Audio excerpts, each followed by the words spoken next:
Hello and welcome back to the AA NBA podcast. I'm your host, Aiden Hammond. And I'm Aditya.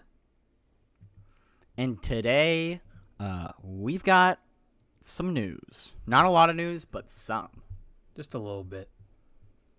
So, Aditya, do you want to lead us off with the award winners for this week? So, Rookie of the Year and Sixth Man of the Year awards were announced.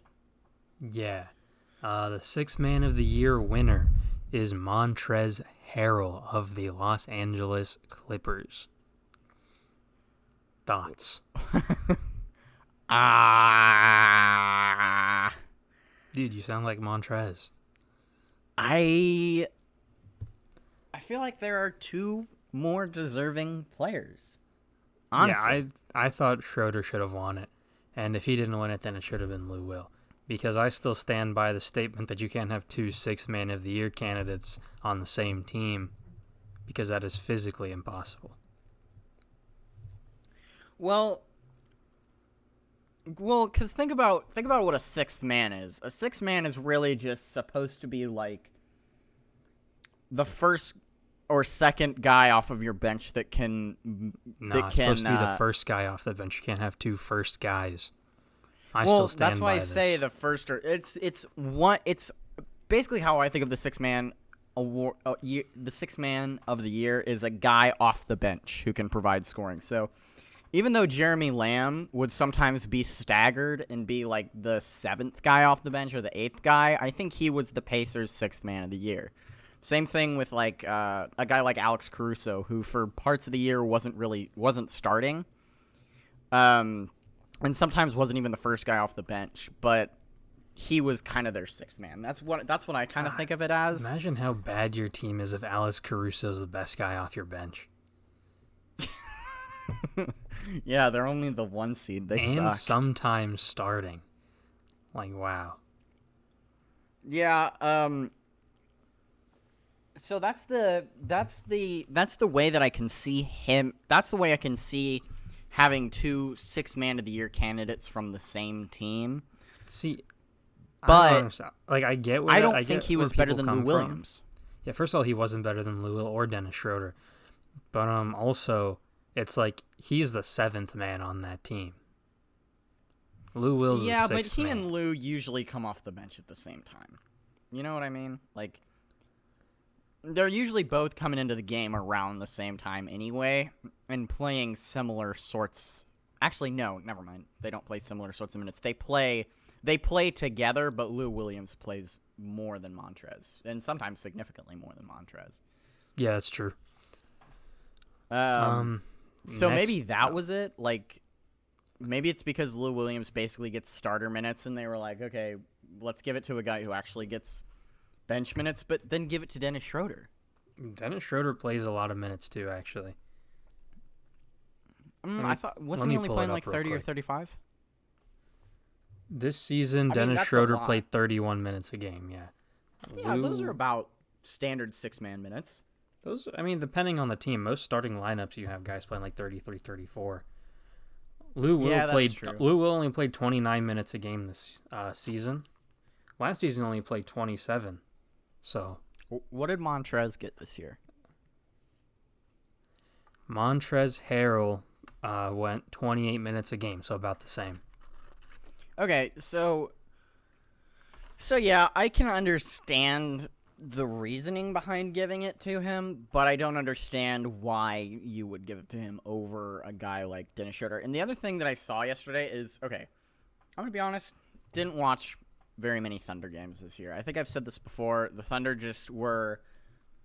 I don't really get to watch a bunch of West Coast games anyway because, I've been having to get up at 6 a.m. to go to school for the past couple of years. Now that's not a problem because online school, baby.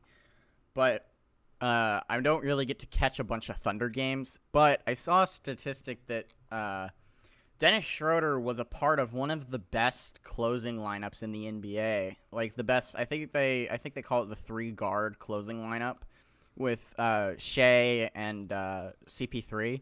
To be fair, and he was a big part of that closing lineup. To be fair, when it comes to something like Chris Paul this season was statistically the most clutch player in the league when it came to the last 2 minutes of the game. So, true. I mean, it's a whole all-around thing. Being a part of that lineup is going to make you right. make your clutch stats better. Yeah. Yeah, but I don't know. I think it was a tight race. I think if I really looked at Montrezl Harrell's stats, I could probably make this seem fine. I just, right now I'm a little shocked, to be honest. Yeah, I was a firm member of the Dennis Schroeder club. I'm a big Lou fan by nature, so I was thinking, but even I was like, yeah, it should be Dennis Schroeder, and if it's not Dennis Schroeder, it should be Lou. It shouldn't be Montrez. But you know what? Voter fatigue is a bitch. It's the reason why Michael Jordan and LeBron James don't have 12 MVPs each or whatever. So, you know what? Yeah. It's fine. Lou Williams has already cemented his spot in Speaking NBA of history MVPs, as one of the greatest six men ever. I know this has nothing to do with what we're talking about right now, but over like the past few days, like I'll see posts here and there, like historical like stats and whatever NBA history stuff. Steve Nash's MVPs are so disrespected. Like, dude, it's insane to me. So it's because he won over Kobe, which I understand. The thing is, Kobe's team, did they even make the playoffs in 05, 06? I mean, if they did, they were like a 7 or an 8 seed. That's what I'm saying. Steve Nash absolutely deserved those MVPs. The thing is, Steve Nash essentially replaced Stephon Marbury and took the team from 20 wins to 60 wins. Okay, wait, hold on. Because this is going to lead into the next thing perfectly, but congratulations to Ja Morant for winning Rookie of the Year. One vote off of being unanimous. Whoever was that one vote, you can go fuck yourself. It was probably the same dude that voted Drummond for Depoy. Yeah, just to throw like a screwy vote in there. Okay, so let's keep talking about Steve Nash because that leads into something else. So keep going. Yeah, but what I was saying, like, Steve Nash went from he went from the Mavericks to the Suns in that offseason, and he essentially replaced Stephon Marbury on that team, and he led like one of the most efficient offenses of that era, and took them from 20 wins to 60 wins just in one season, putting like 18 and 11 on 50, 40, 90. Like, I get he wasn't putting up the 40 points per game, but he led that team to 60 wins. Yeah, Steve Nash is the definition of the most important player on your team versus the best player in the league argument, which gets thrown around a lot with the MVP vote because LeBron James has 4 as opposed to 10 or 12. Yeah. But Steve Nash, those MVPs are the definition of winning it because of your impact on your team. And Steve Nash, those 2 years in which he won the back-to-back MVP, the Suns had the most consistent playoff success they've ever had over a sustained period of time, just during his time in Phoenix, but especially during those 2 years. I think they made it to the Western Conference semifinals and then the conference finals. I think both of those years they went at least to the second round. And this is a Western Conference that includes Dirk's Mavericks, Tim Duncan's Spurs, Kobe's Lakers, the Trailblazers were pretty good by this point. Yeah, still. The LaMarcus Aldridge, Brandon Roy Trailblazers, as well as the Tracy McGrady Yao Ming Rockets, the mid-2000s Warriors with Baron Davis. Like, that's arguably the toughest either of the NBA conferences have ever been. Like, it's up there with the Western Conference currently and the Eastern Conference in the 90s and 80s. Mm-hmm. And Steve Nash had very solid, Mike D'Antoni has a reputation as a playoff choker because they didn't win the championship with the most efficient offense and, like, high seeds, but they got beaten by good teams. Got beaten by the Spurs. The Clippers, a historically garbage playoff team, took the Suns to 7 because they were so good. That was a Sam Cassell, Elton Brand, Quentin, what's his last name? Quentin Richardson? Yes, Quentin Richardson Clippers. Like, there was so much parity in the Western Conference back then, and the Suns were consistently excellent. And Steve Nash was the reason why they were. Well, I remember because earlier today I was watching. He was on the Knuckleheads podcast, which is hosted by Quinn Richardson and Darius Miles. Yeah, and he was talking about how, like, because Quinn Richardson was on those teams, right? Yeah, some of them anyway. And he was on the second MVP team because I think the first MVP team beat the Quentin Richardson Clippers in the playoffs. And they were talking about how like they would have made it to the finals that year. They made it to the conference finals. I mean, they were playing up against the Spurs with Tim Duncan, right? And then what happened is they lost to those guys. And then the next season they got it bounced in the second round or whatever. And then the front office made a bunch of changes, and then it was no longer the same hyper efficient, crazy, fast paced offense anymore, and they just weren't the same after that. And it was like, it just made me remember, like, because even in that interview, Steve Nash was talking about how, like, after his career was over, he kind of just avoided, like, he just kind of forgot about that and moved on. But, like, he still heard all, like, the slander about his MVPs and stuff. And I was like, yeah, he's got some of the most disrespected MVPs in NBA history. Well, yeah, because you look at the stats and, like, you know, the shooting efficiency and assists are very impressive. But, like, the defense isn't great and the, you know, points per game isn't great. But, like, go back and look at some Steve Nash highlights and look at what, like, this little, like, 6-foot flat white guy was doing to the league in 2006. Like, he was so insanely good and his teams were so insanely good that it's so wild. He absolutely deserves both of those MVPs. And I think people also see it as like a Kobe has 1 MVP, Steve Nash has 2. Kobe scored 35 points per game or whatever and lost MVP in 2006. And it's like, yeah, but Kobe's team sucked. He wasn't super efficient that year. He was doing, like, he wasn't passing. He wasn't playing awesome defense. Like, you know, Steve Nash was doing the stuff he wasn't on a better team besides playing defense. Yeah. So that leads perfectly into maybe this is probably one of the most shocked I've ever received Wojnarowski notification on my phone. Steve Nash inked a 4-year deal with the Brooklyn Nets to become their new head coach. Wow. Yeah. Wow. Holy shit, dude. Good for him.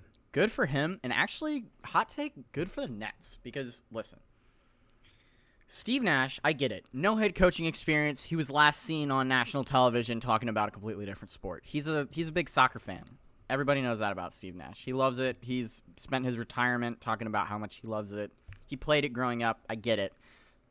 Steve Nash, if you had been like, okay, of the players that have retired in the last 10 years who were first ballot Hall of Fame inductions or are going to be first ballot Hall of Fame inductions, which one of them do you think would be the best coach? I would probably say Tim Duncan, Steve Nash, I don't know, Kevin Garnett, Kobe Bryant. I don't think Kevin Garnett would be a good coach. Yeah, so really just Steve Nash and Tim Duncan because Kobe... I think Dirk could be a good coach. Yeah, and Dirk too. I would say probably Steve Nash, Kobe, and Dirk. Or, I mean, Steve Nash, Tim, and Dirk. And maybe Dwayne Wade as, like, I don't know. Maybe Dwayne Wade. I don't think Dwayne Wade could be a good coach. Steve Nash... And, again, we were just all over Steve Nash the last 10 minutes. We don't need to reiterate it. But he was essentially a coach on the court when he was the best player on the court. Right? Like, he was... Yeah. He was... I mean, that's the definition of a facilitator. Well suited to become a head coach. Like, point guards, and think about some of the most recent all-time great. Like, I consider Steve Nash like a top 5 point guard, probably. I have him 5th. Yeah. I agree. Think about. I think we have the same top 5 list. Yeah. I think we have the same order, actually. Yeah. Think about. Okay, so think about Magic Johnson. Magic Johnson retired, immediately went into coaching. He wasn't great at it, but he immediately got a head coaching job. Steph Curry, not retired yet. Isaiah Thomas, he went into a front office pretty soon after retiring, and then he became a head coach. He was not a great head coach. John Stockton, not a head coach.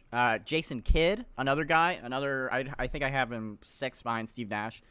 Jason Kidd immediately got a head coaching job. I'd have him 7th or 8th. Basically the second he retired. And he's not very good at it, actually. And he was not a great head coach. But it's not... The more we think about this, the less likely it looks that Steve Nash is going to be a good coach. Well, just listen to the... So, Steve Nash becomes another one of the point guards. I'm saying that people shouldn't be as surprised as they are at this because of Steve Nash, because of the history of point guards going into head coaching pretty soon after they retire. It's not really super surprising to me. And Steve Nash retired in 2014, I believe, 2014 off season. I think it was because he was like 38. Was it 2014 or 13? Let me look it up. Oh, yeah, because he was a Hall of Fame class of 2019, so it would have had to have been 2014, I believe. Yeah, 13-14 season. Yeah. He played 15 games, and I think he called it a career. Yeah. So,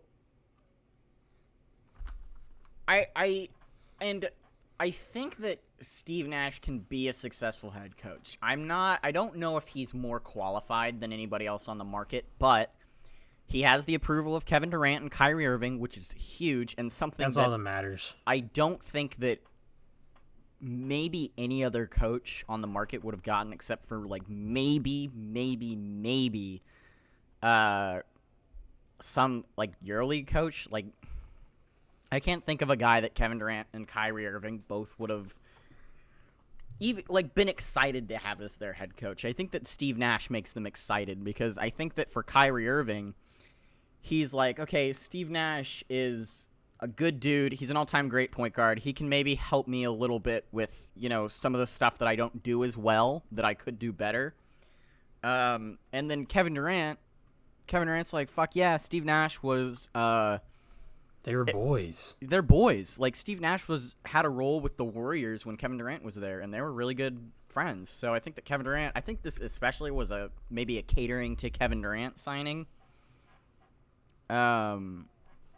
So yeah, I think that I understand why people don't like this, but I don't understand it.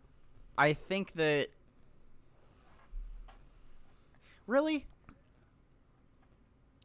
I think that Stephen A. did have a valid point, but I don't think the NBA... I don't think anyone agrees with that, dude. That was so wrong. I do think that the NBA does not have a ton of black head coaches. The NBA has more opportunities than the NFL and the MLB, but that's like basically like the bar is on the floor with the NFL and the MLB.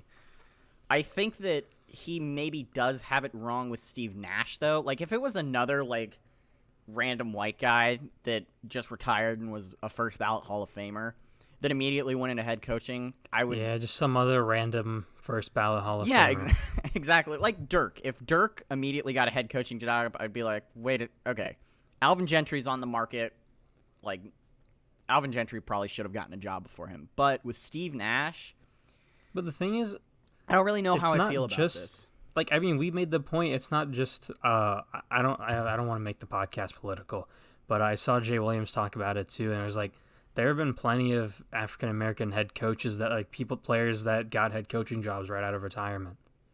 Yeah, it's a pretty standard thing. I kind of get where Stephen A. was coming from. I don't get it. Just with I think he missed on this one.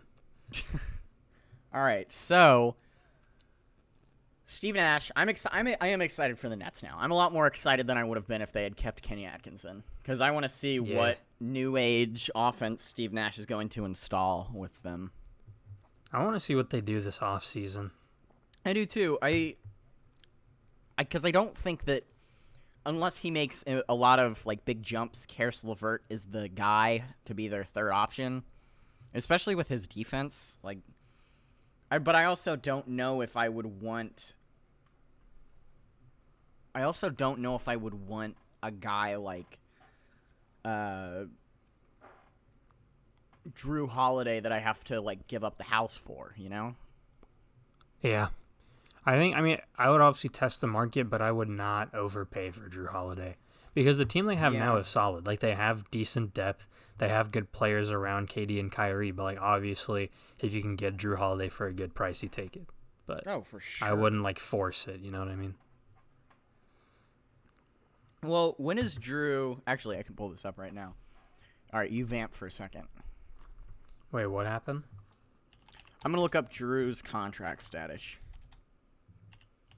Oh, I gotcha.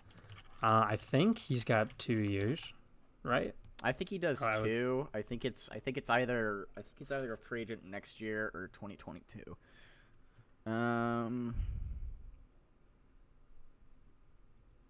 Oh yeah, Drew Holiday's got a player option in 21-22, and then he's a free agent after that.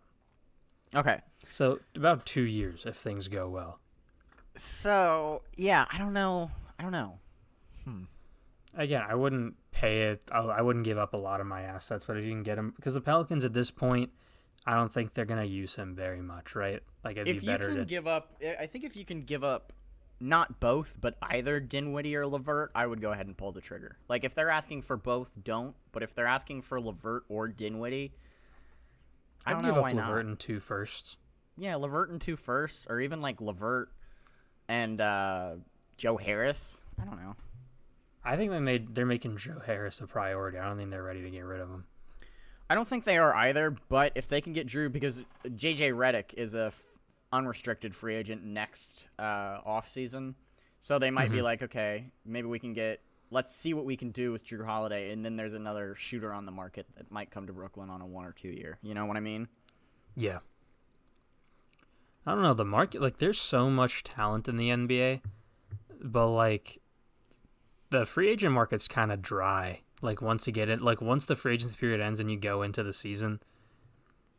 I mean, because, like, normally there's some, like, names that you can, like, find that are like, oh, yeah, I know him. He's a solid player. Well, like, this past season, everyone was picked up. There was just nobody on the market. Yeah, I can't think of one guy where I was like, damn, he didn't get a contract? Like, that's exactly. Weird. Like, even guys like James Ennis got contracts immediately. Yeah. Like the Pacers have had a couple, like, pretty solid, right before the free agency deadline in, like, March or whatever, like, pre-playoff acquisitions in the past couple years. Like, I think that, like, Trevor Booker is the one that I always go back to. I really don't know why they didn't give him another year, but on a veteran minimum, but that's kind of besides the point. But he's a guy that, like, probably would have been picked up in free agency this year. I mean, he's old. Or guys like, well, I'm saying if it was like that situation where he was like age, if he was like a veteran, like, because I think he's 34 now, but he would have been 32. I think he probably would have gotten a contract this year if it was the same sort of market. But yeah, I don't know what they're gonna do. Maybe they draft one of the shooters coming out this year. Maybe they trade up to get Cole Anthony. So you can shoot 20% for them. Kyrie and Cole Anthony just getting a match over who gets the last shot when they're both 8 of 24. Yeah. Hey, 8 of 22. Well, yeah. I had to average it out. That's one of my all-time favorite. That, honestly, the 2019 playoffs was so fucking awesome. There were so many... I'm not going to shoot 8 of 22 again, and then he shot like 7 of 22. He didn't shoot 8 of 22. I mean, he told the truth. Exactly. And then the Joel Embiid crying meme also happened. Joel Embiid and then crying. Jared Dudley versus Ben Simmons. That was so fucking insane. DJ Augustine hitting a buzzer beater against the eventual NBA champions was awesome. Again, I know I keep talking about it, but the Clippers-Warriors first round series. That was so... I actually don't think you've ever said that on the podcast. You've said that a couple times in the last week, but the podcast does not know. Go ahead and just describe a little bit about why you love that series. Because first of all, it went to 6, and the Clippers, I think I can't remember if it was game 5 where they came back from down like 20-some. It was one of those games where the Warriors blew a huge lead. They came back. It was, I think, game 3 where they came back from like 31 points down. Yeah. It was like the biggest playoff comeback ever. The Lou Williams and Patrick Beverley post-game conferences were dope. And the whole series it was so fun. That series is the most likable Patrick Beverley has ever been in his entire NBA career. Yeah, that's the true. most I've ever been like, Patrick Beverley is fucking awesome. And then the second this season started and he was on a really good team, I was like, oh yeah, fuck this guy. Yeah. Just about. And people forget that was a 1-8 series. That wasn't a 2-7. That was a 1-8 that was like legitimately very, very close. Like through the first couple games. It was like this year's 2-7. Yeah, exactly. It was like Clippers Mavericks this year, basically. Mm-hmm. And then also like, except nobody actually like legitimately thought the Clippers were gonna win. People legitimately thought the Mavericks were gonna win this year. Well, that's because the Warriors didn't have a playoff P. But yeah, the Warriors didn't have a playoff P, and the Clippers didn't have a playoff Luka. Yeah. But I mean, even like last season, the Warriors versus Blazers games, where like you'd go into halftime, Blazers are up like 16, 17 points, and you're like, they're going to take the series. And then they just blow it every single time. I would be going to bed at like 11, and I would check the score, and I would be like, okay, Clippers up at the half, looking nice. Or yeah, Blazers up at the half, and then I would be like, Alexa, like I would be falling asleep at like 11:30, and I would be like, Alexa, what's the score? And she would be like, the Golden State Warriors are leading the Portland Trailblazers by 6 points going into the fourth quarter, and I'd be like, fuck, they're gonna blow it again, and then they always would. The only thing that kind of sucked about the playoffs last season, and I know it's like the reason the Raptors won the championship, but all the injuries kind of sucked. Yeah, they did. Do you think that if they had Nurkic that series, they would have had a legitimate chance, assuming Kevin Durant was still injured? If Kevin Durant was still injured, then yes. But if everyone was fully healthy, no. I think that series goes to 6, and maybe the Blazers end up winning it if Nurkic I think the Blazers could have won it in 4 or 5 if Kevin Durant wasn't there still. Because they were dominating the first half, and in the second half, they couldn't do anything. And having a guy like Nurkic could definitely help with it. Because by that point, they didn't have Whiteside. So they were running guys like Myers Leonard had his 35-point game in Game 4. Like they had him. They had like him and Zach Collins as their bigs. Were their primary bigs. Right. So like having Nurkic there would definitely help. All right. So, do we have anything else we want to discuss before we get into the last week of playoff action in the NBA? I do not believe so. All right. So you wanted to start out with... I wanted to go in order. So start out with the ending of Thunders versus Rockets. Okay, dude. Okay. That was a mess. Game 7 was a mess. The Thunder could have won that so easily. I really had no... I like both of those teams. I have players on both of those teams that I like. I wanted the Rockets to win that series because I think that they had a better chance against the Lakers. But I was rooting for the Thunder. I was like, all right, Thunder, like if you win this game, that would be sick. You're probably going to get swept, but it would be sick if you win this one. Mm-hmm. And that game was close throughout it. James Harden played like garbage. Until the end. Until the very, very end where where like the spirit of Michael Jordan like defensively, not offensively. Yeah, the defensive spirit of Michael Jordan entered his body, and he was suddenly playing like he was a really great defensive player. Yeah. So Lou Dort though, he was insane. Luguentz 30?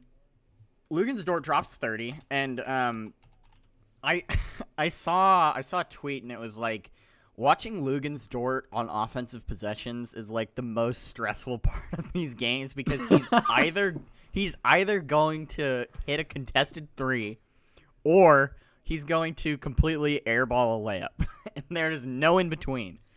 Yeah.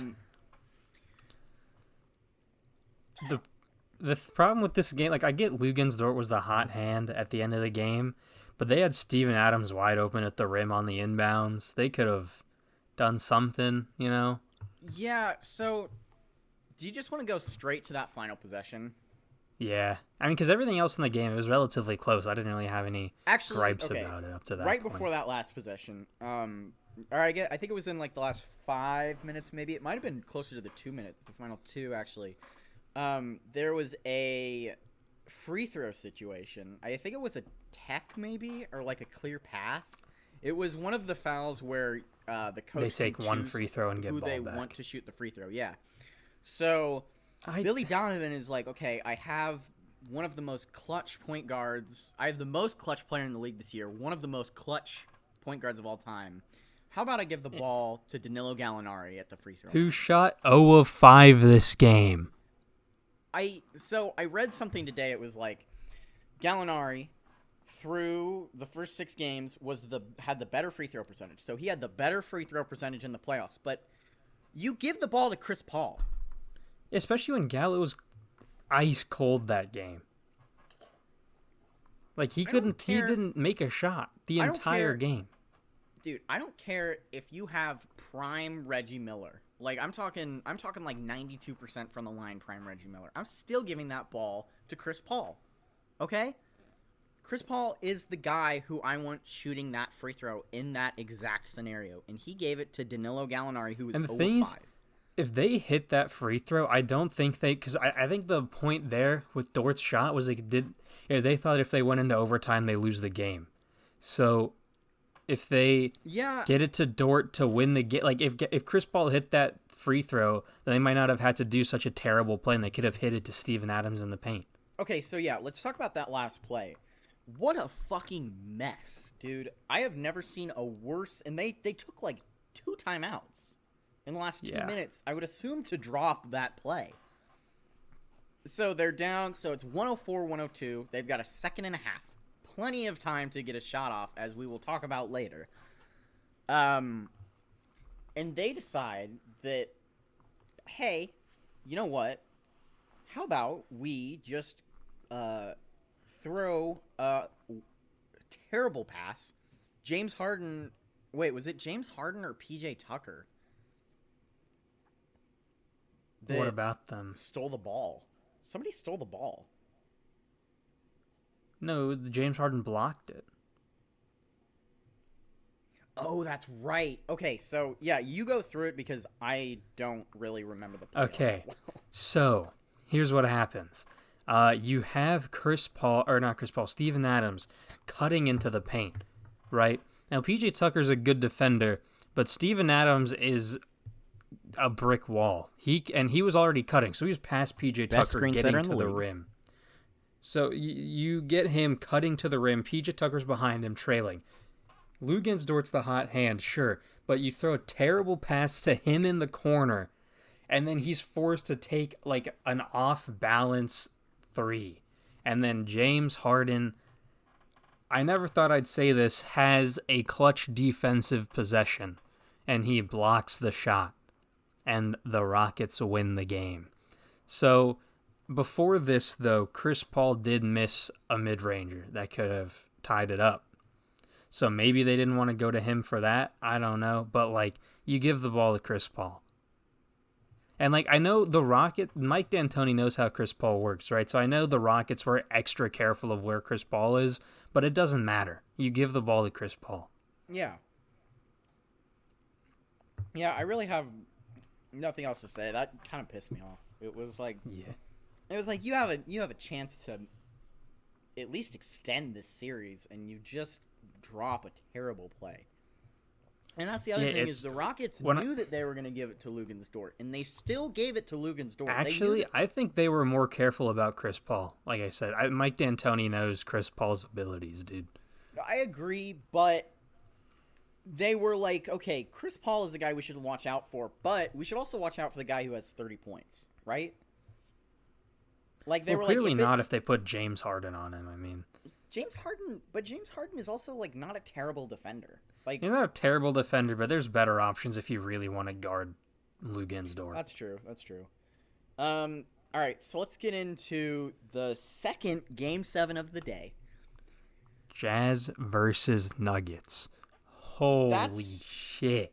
That's one of the best NBA games I've watched in my entire life. It was absolutely insane. So first of all, and like it wasn't a high score. Like no one had 50, but it was so crazy. But it wasn't a bad low scoring game. It was. No, I think it wasn't. The final score was like 81-78. It was very low scoring. It was like a college game. But it wasn't like a bad low scoring game. It was like, you know, they were trading buckets and playing good defense. It was amazing. So let's talk about that last possession by the Jazz. So Donovan Mitchell. See, that's where having Bojan Bogdanovic. Bojan could have won them the series. That's where not having Bojan really fucked them over, because Donovan Mitchell is forced to drive. He loses the ball. Denver goes the other way. Jamal, I think they have a 2-on-1. Jamal Murray and Torrey Craig have a 2-on-1, and I think it was Torrey Craig almost Gobert sold it. But Torrey Craig misses the layup. Rudy Gobert gets the rebound, layup. Then steps out of bounds. Refs miss it. But they don't call it. So they have 4 seconds. They don't have a timeout. So he throws it up court to Mike Conley. And, dude, Mike Conley, I love Mike Conley so much. That was one of the most heartbreaking shot robberies I have ever seen in an NBA game. Dude, that broke my heart. The thing is, like, I know the shot was really close and it basically just bounced out, but Mike Conley shot like 2 of 11 that game. You know? Well, and it wasn't a good shot. Like, he was like, he wasn't able to set his feet at all, which I know it wasn't a good shot. It was close, though. That's what I'm saying. Like, it almost went in. No, I know, but it wasn't, like, supposed to go in, which is why when it almost went in, I was like, holy shit, they're going to win this game. Yeah. They lost by a point, and then immediately after, Donovan Mitchell's, like, on the ground, bro. Donovan Mitchell's on the ground, and then immediately after that, Donovan Mitchell's like, okay, I'm signing an extension to stay here. Fuck this. I want to do this. Bro, I want to do this every season. I hope that next year he's on his, like, 2006 Dwayne Wade vibes, and he just goes out and takes the league by storm in the playoffs and just dominates everybody. I agree. And in this also, I've seen a lot of talk about him getting out of Utah. I'm really glad he's not going to do that. I'm really glad he's not going to do that. Or even like when he's an unrestricted free agent. I'm glad he's just signing the extension now. He knows that they have like that Utah team and that Utah coach. If they that get team without Bogdanovic was not supposed to take the 3 seed to 7. Yeah, like, that wasn't supposed to be as close. And they weren't supposed to go up by 3-1. If they get the right shake in the playoffs, they can win the championship as constructed right now. And if they have a fully healthy team. Exactly. Like, they're legitimately a championship caliber team waiting to happen. A miracle happened and their chemistry issues are solved. I don't know what magic was worked. I like Donovan Mitchell. I don't have anything against him, but I do hate Utah fans. But after seeing that Game 7, I want Utah to win a ring now. Like, at some point with Donovan Mitchell. I want Utah to win. That'd be so good. Yeah, I want Utah to win a ring. I genuinely don't have a problem with Utah. Besides their fans, I hate their fans more than anything else. But they're like a small market team, and I kind of just root for small market teams no matter what. Mm-hmm. And especially because they've gotten their heart broken. Like they lost to Michael Jordan twice. They had... Yeah, but I'm okay with that because Karl Malone's a piece of shit. Yeah, Karl Malone's a piece of shit. But John Stockton's one of my favorite players, and not having a ring kind of bothers me. But Utah's gotten their hearts broken so many times. Like, if Donovan Mitchell can pull it together and get a ring in, like, his 4th season, that would be such a cool story. It'd be so dope. So they lose. Jamal Murray did not play very well in that game. I think he was like 5 of 14 maybe, but Nikola Jokic played well. He is not going to be known as a playoff choker because they didn't lose that series. And actually, that's the first 3-1 comeback. Do you know what the last 3-1 comeback was? It's been a while. LeBron. Yeah, dude.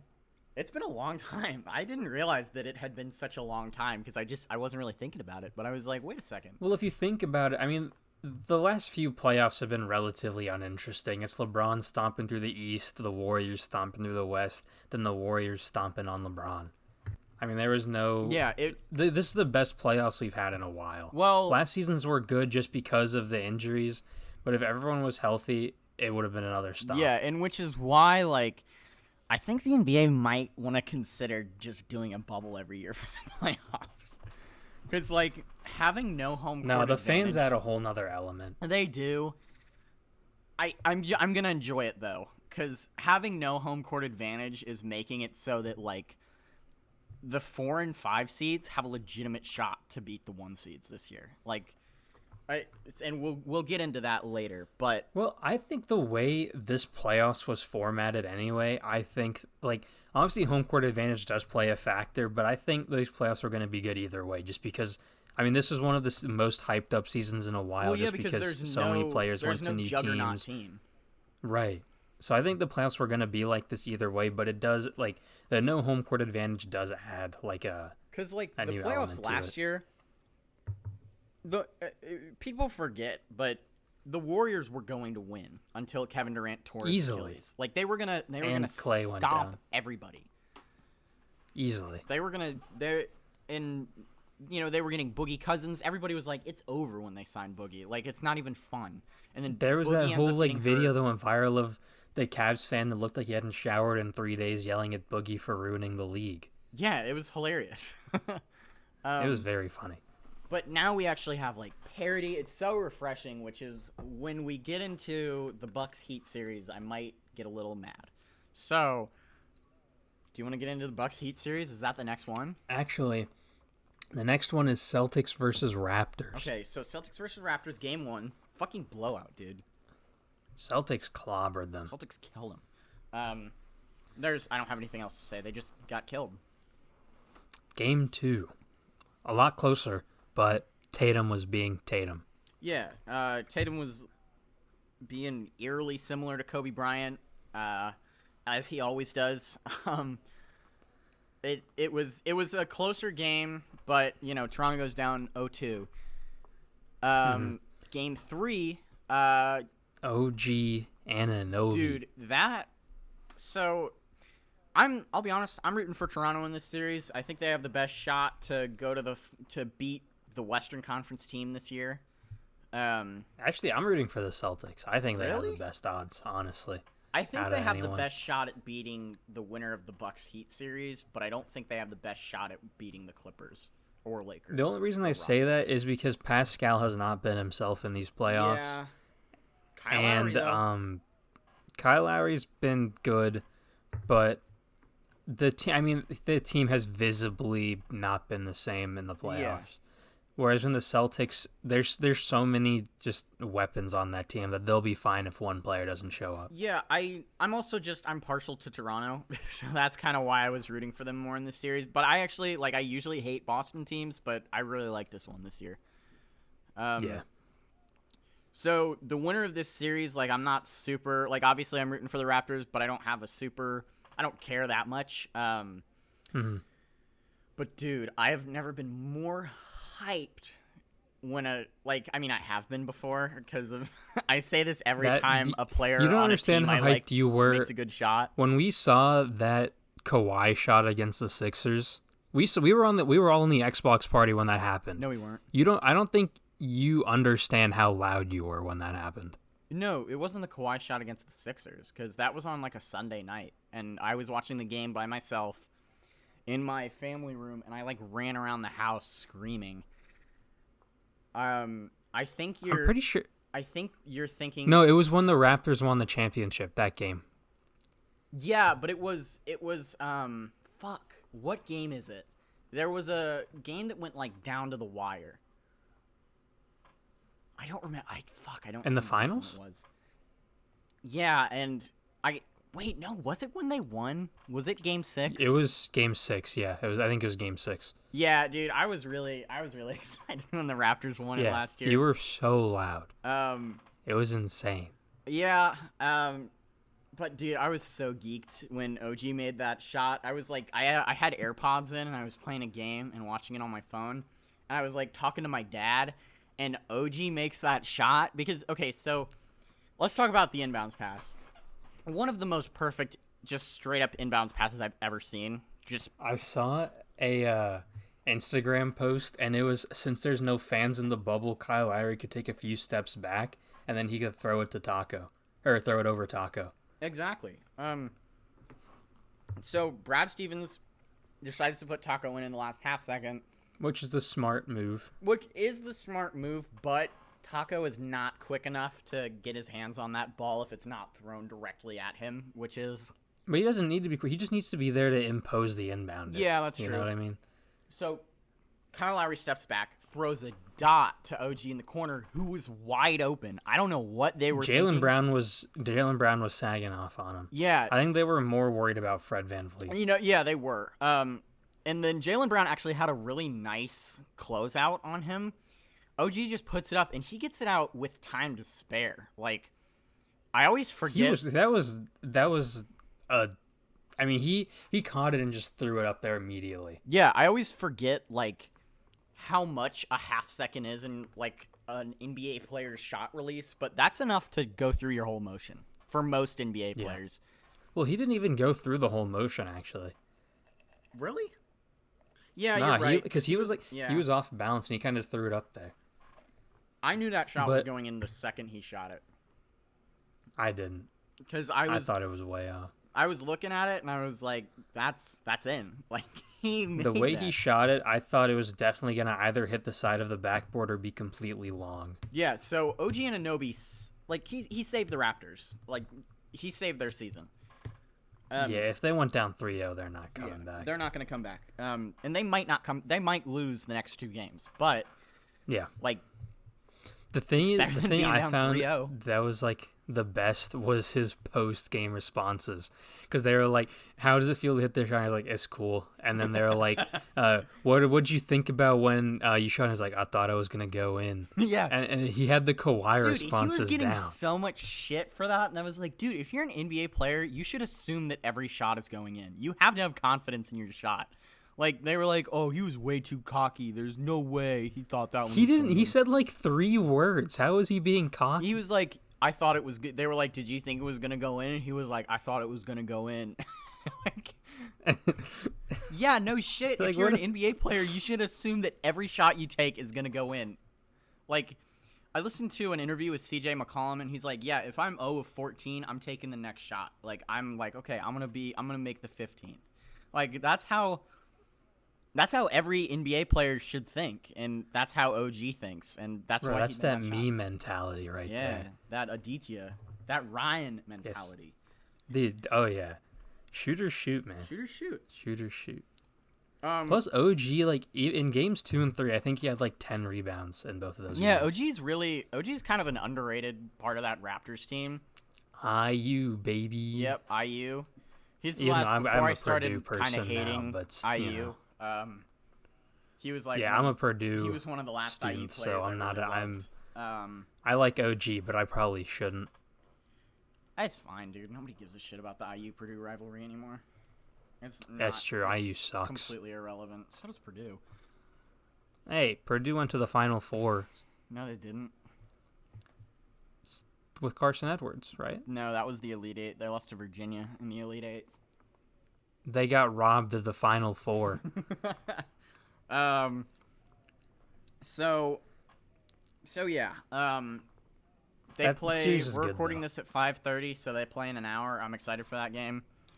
It's probably gonna be another close one. Okay, so now can we just roast the Bucks for a little bit? I mean, goddamn. Giannis has been bad. I think I picked Bucks in 6, but Heat in 4.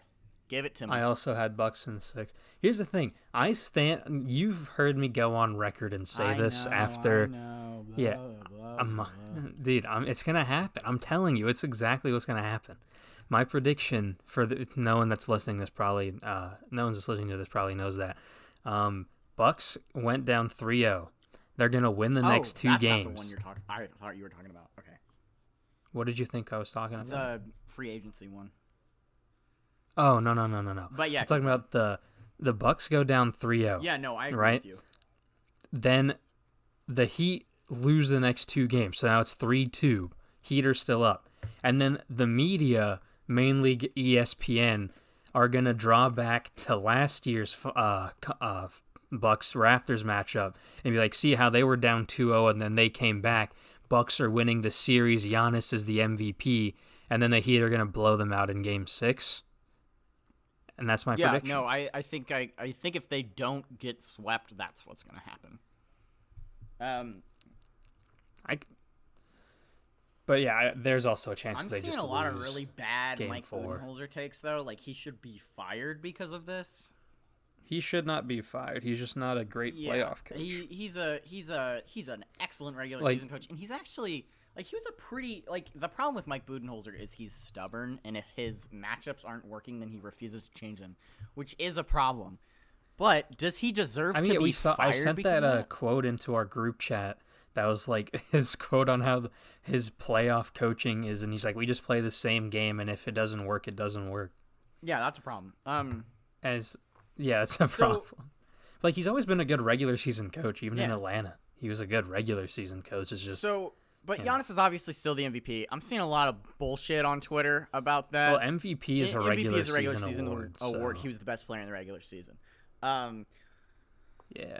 But dude, if he leaves and blames it on, if he just leaves and he can't blame it on anyone but him, because even last year, I mean, I kind of got hints that he was not taking the full blame for last year's performance. He's getting shut down this year. Yeah, and especially if he gets swept or even just loses. If they come back and even it at 3-3 and they lose Game 7 and he leaves from, especially Miami, a team that beats him in the playoffs, it's the exact same thing as Kevin Durant. It's the exact same thing. You can't do that. It's a little different because he's not going to be forming a super team to that level. He also didn't blow a 3-1 lead, but I mean, if you go to the team that beats your ass in the if Jimmy Butler, bends him over his knee and pulls down his pants and spanks his ass, and then he goes and is like, Jimmy Butler, do you think you could stop spanking my ass and we could team up? That's a pussy move. Don't do that, Giannis, please. See, the problem is I want Giannis to go to the Heat, but now if he loses to the Heat, it's going to look so bad. The Heat are going to be fucking unbearable if Giannis goes there, dude. I know you're a Heat fan, but you'll admit it. I'm not a Heat fan. I like Dwayne Wade and Jimmy Butler. But the Heat are going to be unbearable if they're that good, dude. You remember how fucking annoying they were when LeBron was there? It's just the Miami culture that's so fucking annoying when they have a good team. When LeBron was there, they were the most hated team in basketball. In sports. They were more hated than the Patriots. Yeah, in sports. And the Yankees combined. But yeah, if Giannis wants to leave, that's why we have free agency. I get it, but don't blame it on the Bucks not putting a team around you, because they've put a team around you. Don't blame it. Don't blame it on anybody. Just say I want to change the scenery. I think that Toronto, Dallas, Miami. I would like to see him go to Dallas. Actually, I don't know how much I want to see him go to Dallas, because he's going to be teaming up with another MVP caliber player. I don't really want to see that happen again. It's sort of happening in Houston and Los Angeles. Actually, you know what? Fuck it. If he goes to Dallas, he goes to Dallas, and that's fine. Because it's happening in Houston. They have 2 MVP caliber players. It's happening in Los Angeles. They have 2 MVP caliber players. As long as he doesn't go to the Warriors or the team that beats him in the playoffs, I'll still be fine with him. I also don't want him to go to the Celtics. Yeah, the Celtics. I don't think the Celtics have much of a shot at getting him anyway, just because of their cap situation. I don't either, but because they have so many stars already. Yeah. If he goes to the team that beats him in the playoffs, or the Warriors wouldn't be as bad as Kevin Durant going there, because they'd probably have to give up Draymond, and Steph Curry's gonna be older. But it's still gonna be 3 All-Stars. And Dallas is gonna be a similar thing, but it's gonna be more like Jordan and Pippen, and then Porzingis is Rodman, and he's the team, and he's kind of the guy that pulls it together for them. You know what I mean? I was thinking it's more like a Jordan and Pippen, and then you throw in like Luka, who would be like Larry Bird. I know that's not an accurate comparison in terms of play style, but I'm just thinking of a good white play. Yeah. I don't think Porzingis is Pippen. Because Pippen was never a top 5 player in the league. But he was like top 10. Scottie Pippen was really fucking good for a long time. Yeah, but he was never. No one was ever like Scottie Pippen's a dark horse for MVP because he was playing this year. With the best player alive. No, but even when Jordan retired. Well, I mean, but retired for the first time when he went to go play baseball. Well, yeah, but that team still won like. No, I mean when he games, went to go play baseball. Pippen was like the best player. Yeah, but no one was thinking Scottie for MVP. Yeah, I agree. Like Luka's genuine. Like there's genuine people out there that are like Luka could win MVP soon. Like no one's saying. No one was saying that for Scottie. You're right. And it was like the same thing. People were out there saying like Giannis is the Scottie Pippen and he needs his Jordan or whatever. And Scottie was like, no, I was never as good as this dude. Well, that was Richard Jefferson. I actually didn't hate that because, okay, Scottie Pippen did call bullshit on that. Scottie Pippen was like, I was never the back-to-back MVP. But Giannis might not be able to be the best, most clutch player on a championship team. You know what I mean? Like, it's fine. Kevin Durant wasn't that guy. Like, Steph Curry was the best player on those teams, but Kevin Durant was still really fucking good and like a top 5 player. Like, Giannis can still be that. Anthony Davis, another great example of that. Anthony Davis is really fucking good. Well, the thing is, like, he needs LeBron. Kevin Durant couldn't win the championship with the Thunder. Like, Kevin Durant couldn't win the championship with the Thunder, but when he was on the Warriors, he was the best player. He was the best player on that team in the playoffs. He just couldn't do it on the he needed those other weapons around him to open the game up more for him. Double teamed in the playoffs. Right. Yeah, but like when he was on those teams, he was still the best player on that team. I don't know. I still think that Steph Curry was because Curry took the step back. He gave up his shots. Yeah, he did the Dwayne Wade. Yeah, but Giannis, I'm fine with Giannis leaving as long as he doesn't go to the team that beats him or doesn't go to team up with somebody, like team up with like 2 or 3 people. You know what I mean? Like, dude, I don't want another super team. Deadly duo right here. Giannis teams up with Malcolm Brogdon. Tell me that isn't lethal. Dude, if the Bucks have Malcolm Brogdon in this series, it's so monumentally different. Like, people don't understand how much that signing, him leaving, fucked them, dude.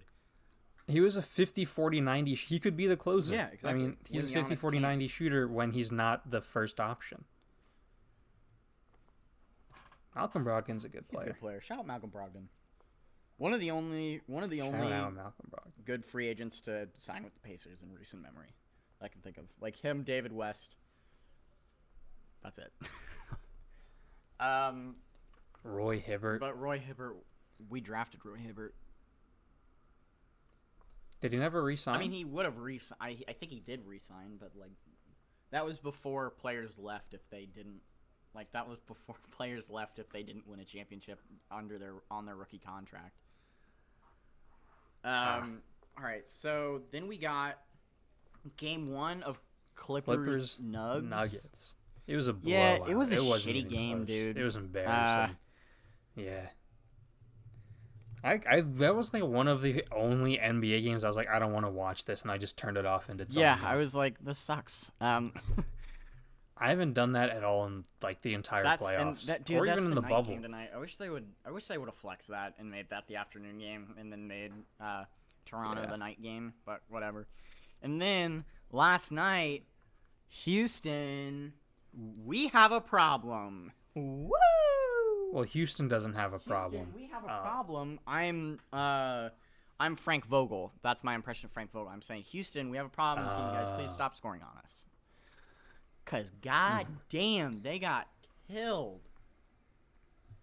Yeah, well, I told you the stat before we started recording, but PJ Tucker guarded Anthony Davis on 26 possessions last night, and in those 26 possessions, Anthony Davis had 0 points.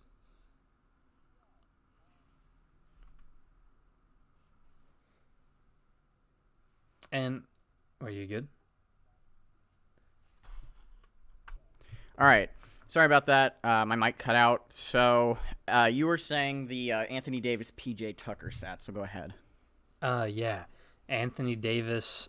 So PJ Tucker guarded Anthony Davis on 26 possessions, and Anthony Davis scored 0 points in those 26 possessions.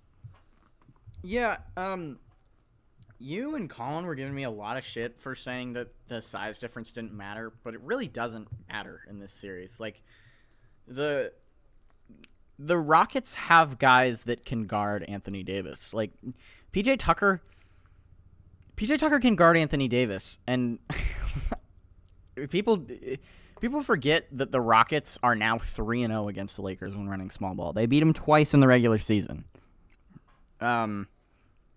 For whatever reason, the Lakers just can't play against the small ball lineup. Harden lit them up. They have nobody who can guard him. I think this is going to be a longer series than I thought. I think I picked the Rockets in 5 or 6, the Lakers in 5 or 6. But I can see the Rockets winning this series, and I can see it going to 6 or 7. The only reason I'm not super convinced, well, obviously 1, because it's a game 1, but 2, Eric Gordon balled out, and he doesn't always do that. He doesn't. And 2, I remember I don't have like the box score pulled up in front of me right now, but I remember we were looking into the game, and I think it was at halftime, and Danny Green had attempted more shots than both Anthony Davis and LeBron. Like, I don't think that's going to happen the entire series. You know what I mean? Well, but here's the thing is, even if the Lakers do go on and win 4 straight, they can't just keep playing like shit in game 1s. Like, those are important games for the rest of the series, and not something that LeBron historically does that he's done in this playoffs. Mm-hmm. Like, if they're doing that against the Clippers or the Heat or the Celtics or the Raptors, or hell, even against the Bucks, fuck it, let's put the Bucks in there. Even though they're about to lose, they're gonna lose those series. They can't drop games against teams like that. They can drop it against the Rockets because the Rockets' offense and defense are so volatile, but they can't keep doing that. Yeah, dropping a game 1 is going to hurt against the Clippers. Yeah, the Clippers will take advantage of that. Well, maybe. We got to see how Playoff P performs, but Kawhi Leonard will take advantage of that. That might not matter, unfortunately. I don't know. I think the Clippers are already the better team, and then I think that Kawhi Leonard is the better playoff performer right now. But when you have Kawhi's playoff performance combined with Paul George's playoff performance, you get one average NBA player. Yeah, you get like an average playoff performance. Yeah. Do we have anything else? No, those were all of the games. All right. So, cool beans. Yeah, cool beans. I hate that subscribe. I just said cool beans, unironically. We have our channels linked in the description. Follow the Twitter. Make sure that you're cool. You stay cool beans. Yeah. That's it for this episode. See you guys later. Bye.